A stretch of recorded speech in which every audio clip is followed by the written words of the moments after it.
Good morning and welcome to the Better Thyself segment of Dr. Lamba's Awakening Call.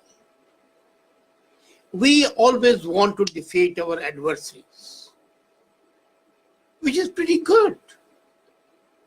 But do we really defeat the major adversary?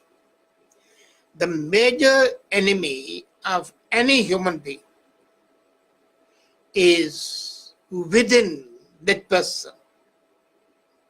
There's no enemy who is stronger than you are.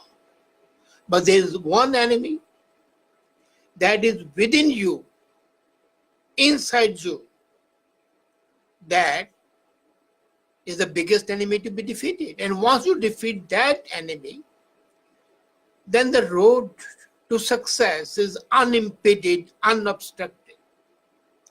What happens is that we are always defeated by ourselves. In ourselves, we have a fear of the unknown. And that fear is generated right from the day we are born. As a child, if you are left unimpacted, uninfluenced by your parents and your teachers and your gurus, you would not be afraid. But you're taught to be afraid. Don't go into the dark. Don't jump down. You might hurt yourself. And if you start crying, the mother slaps the earth and says, well, why did you hurt my little one? Wow.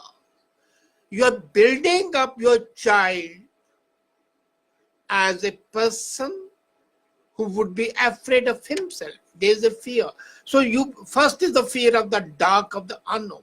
And then, the other phobias start coming in. But the innate fear is within you. You have got to go and meet somebody whom you don't know. Somebody who is considered to be an icon. And what happens? You start having goosebumps in your stomach. You have butterflies in your stomach. Your mouth and throat dries up. You can have a lapse in breathing. Your voice would change its tenor and become low. You feel tensed all over the body. You start sweating. You are restless. You are trembling. And all that is said to be shyness. It's not. It's a fear, of the unknown. And that fear, as I was reading a story, The Black Cat by Edgar Allan Poe, and the last line of that story is, fear is the black godmother of all damnable things. And this fear within ourselves, we are a student, we are afraid, would I pass or not? If I pass, would I be number one? Or would I miss being number one by a couple of marks?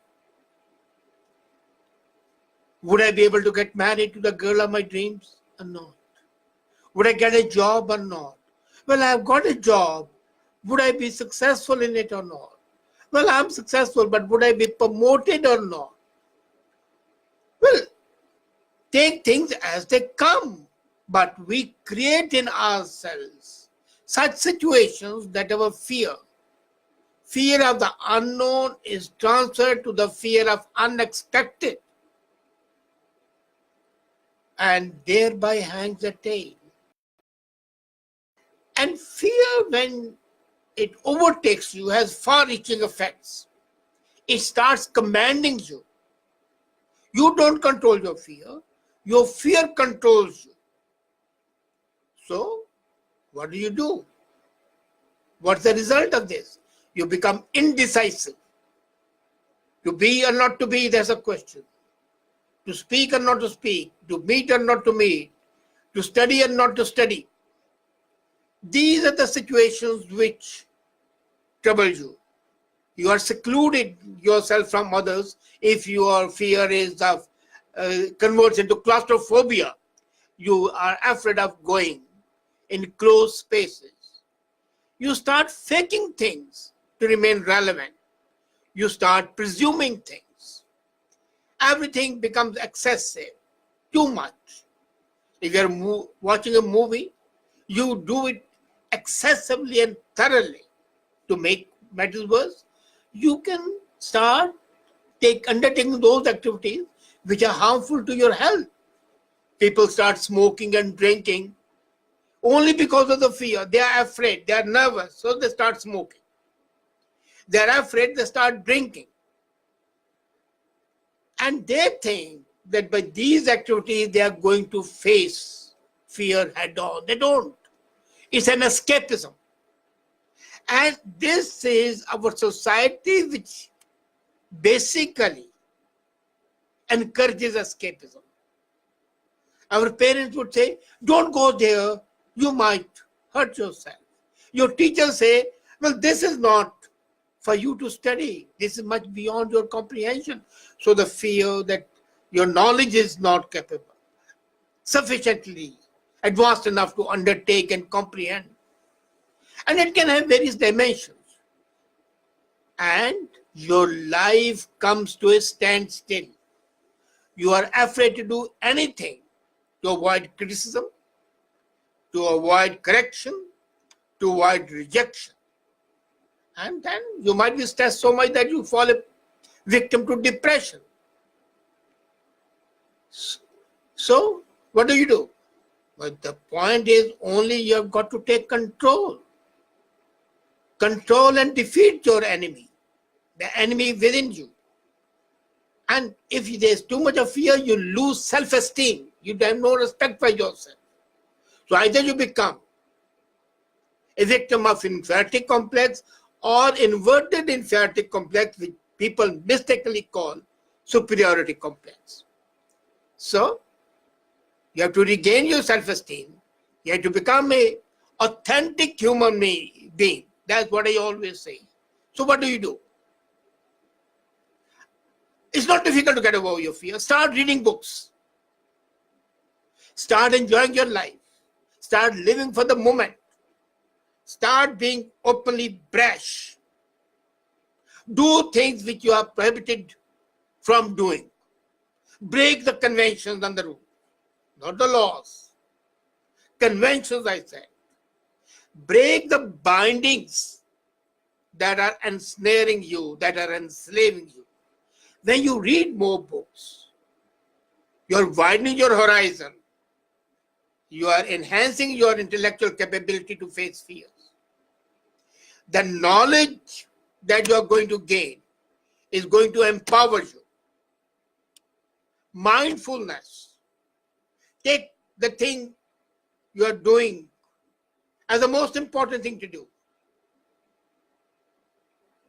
And that would be something that will enhance you. Do you know small children playing outside with a ball? And the mom calls them, come here.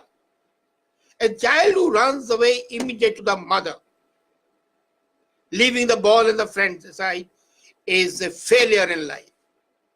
Mother is very happy. How obedient my child is. But she has taught the child to be neglectful of that moment. That was a moment when he was going to defeat the other children and have enhanced, increased self-confidence. And the mother has destroyed that opportunity. The teacher says, do the way I want, and kill the initiative and cause inhibition in the child. So, start reading, enhancing your knowledge, and remain confident. Whatever happens, believe that you are going to be successful. Have faith in yourself and calm. Don't forget that fear works only in the absence of faith in yourself. As a child, you're going into the dark and you're afraid because you don't know what is there. But you're confident and say, well, nothing can harm me. This is the same room in which I went that day. How can it harm me now? And believe me, it won't harm you. So, have faith in yourself. Absence of the faith is the start of fear. Your inner self rejuvenates you, boosts your faith in yourself, and it gives a fatal blow to the fear. Attend public events, yeah, attend games, poetic symposiums, gyms, exercises, social gatherings, wherever you are.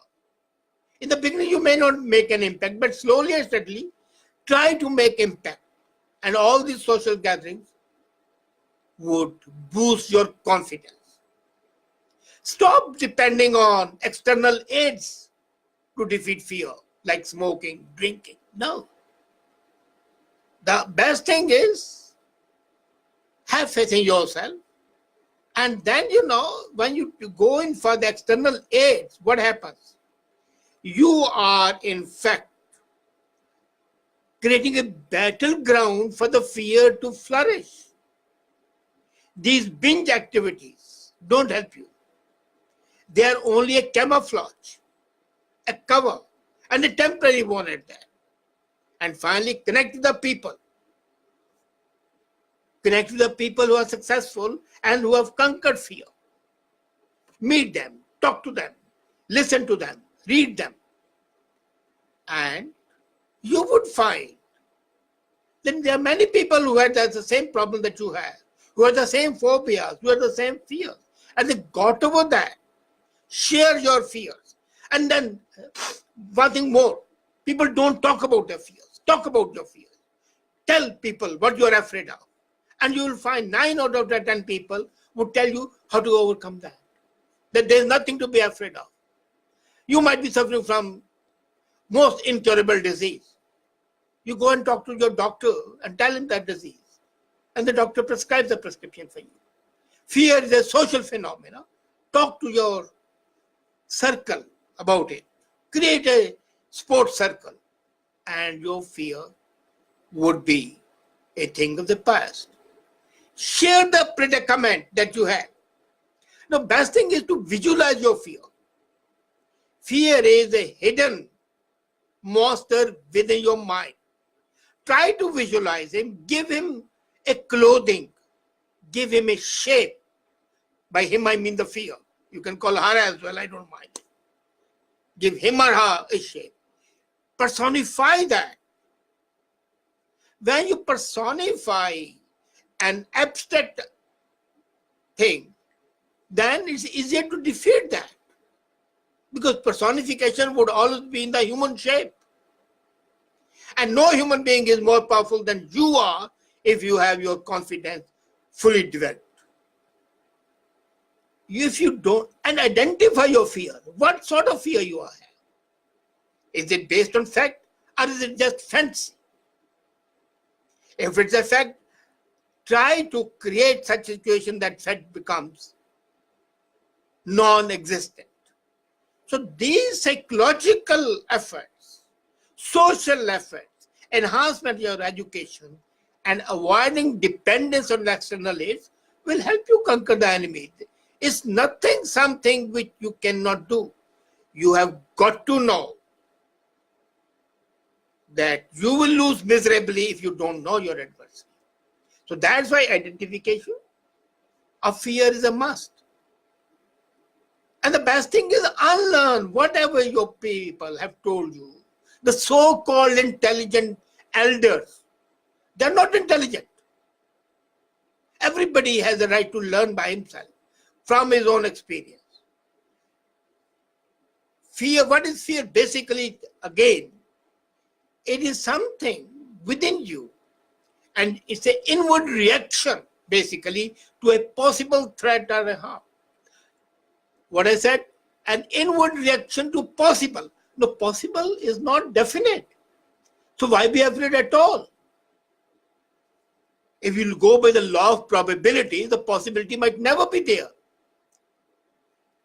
Fear not, because fear is not something concrete. And when you personify it, it's no longer fear.